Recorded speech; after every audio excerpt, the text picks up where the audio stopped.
আমরা পড়বো না। ওই যে ছোটবেলায় দেখছেন, ছোটবেলায় যখন প্রথম ক্লাসে যাই স্যার ম্যাডাম কি জিজ্ঞেস করে, নাম ঠিকানা বয়স, হ্যাঁ তো আমরা আজকে এগুলোই বলি না স্যার, সমস্যা কি, পরিচয় পর্বটা শেষ করে দেবো। মনে হয়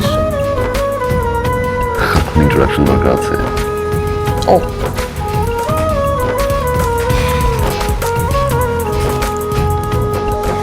10 বছর আগে যদি আমার বয়স 10 বছর হয়, তাহলে 10 বছর পরে আমার বয়স কত হবে স্যার বলেন তো? এই ধাঁধার উত্তরটা একটু দেন না স্যার। আমি তোমাকে 3 মাস পড়াবো। সপ্তাহে 5 দিন যদি একটা করে থাপ্পড় মারি, 3 মাসে কয়টা থাপ্পড় মারি? ঈশ্বর ঢেলে দিয়ে আদর মোড়াবো রঙিন খামে, বিনিময়ে মনটা লিখে দিস আমার নামে।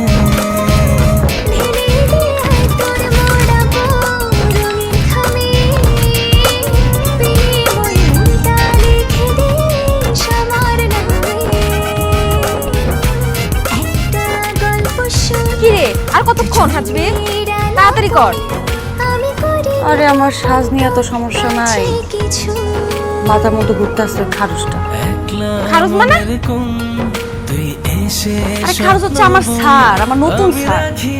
এমন স্যার আমার লাইফে আমি আরে ভাই এরকম মানুষ আছে নাকি যে পড়ার স্যার একটা কথা শুনবো না? হ্যাঁ এই যে একটু পরে আমার পড়াইতে আয়, যদি দেখে আমি বাড়িতে নাই, নগদ যে বাবার কাছে, আবার কাছে যাই আপনার মাইয়া নাই, আবার দিব ভাই। রে এখন আমি কেমনে বাইরে হবো, কি করা যায় কত, কেমনে আইতে না কই সাথে স্যার তো শুনবো না। সহজে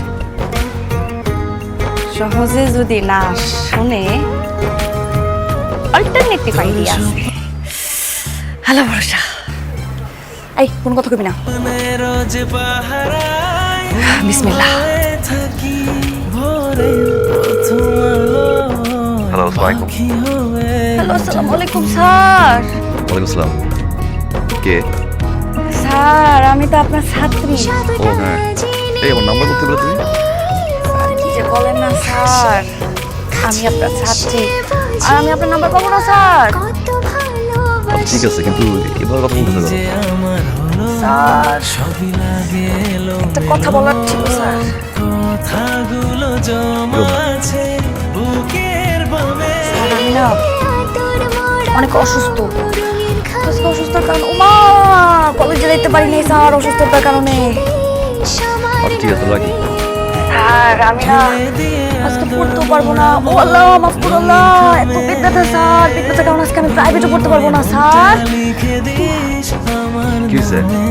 ও মা গো মা স্যার, কেমনে যে বলি স্যার, বুঝেন না আমি অসুস্থ। কি সমস্যা সেটা বলো। হয় না কত সমস্যা মেয়েদের, সমস্যা আর কি স্যার, আমি কেমনে বুঝাই, আপনি বুঝেন না স্যার।